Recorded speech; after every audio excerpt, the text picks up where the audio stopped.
Hello again. This is Carrie Sue with Fine Art and Illustration. This is part 2 of Naughty Kitty. And this is where I look at my photographs.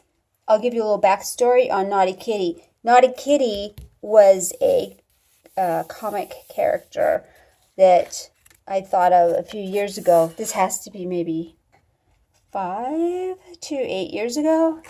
And it was a little Naughty Kitty, and it was a spoof on Catwoman, a scene in Catwoman. So let me get you a little closer.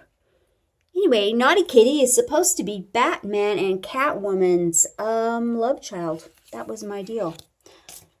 Okay, that's where it started. And my first granddaughter, would pose for me for this.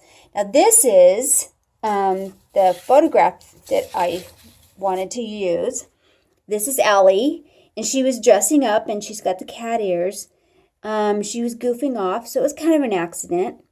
But I thought, nope, we need to do a Naughty Kitty out of her. So what I do is I take this photograph, I put it on my computer, and then I crop it at wherever I want it, and then I turn it black and white. And then once I see what I want to do, I would take this actually, and I would draw over it. Let me see if I can get this. I don't know if you can see that. Anyway, so what I want to do is I want to put the mask on her. I want some gloves and some little nails. And then I think I'm going to go black and hot pink. I think that would look cute. And then maybe a little more on the headdress right here where the ears are. And so I draw over that just to get the idea of what I want to do before I put it on the board. And then I'll draw it on the board that I gessoed. Now this is Tilly. And Tilly is a rescue at West Valley, or was, I believe, last time I looked, she got adopted.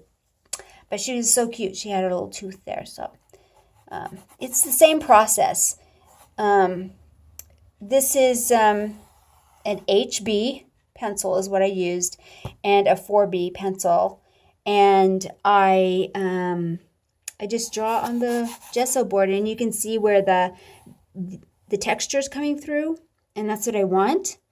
And then I like to smudge and rub my areas for value, and then I take an eraser and I go back and I get my bright whites out of there before I do anything else. And now before I go on to the next step with the pencil, I'm going to spray this with a fixative.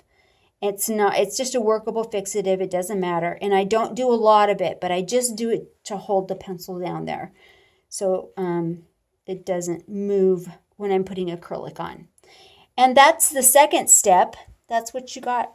And I'll try to get up to the third step, and then we will do the pencil, and I'll have this drawn out on the board next time and show you step number 3, part 3, Naughty Kitty. Okay, thank you for watching. If you have any questions, please post them below. And if this was useful or interesting, or I don't know, if you liked it, just click the like button and let me know. Let me know what you think. And be sure, if you want to see the rest of the process, to subscribe. Thank you.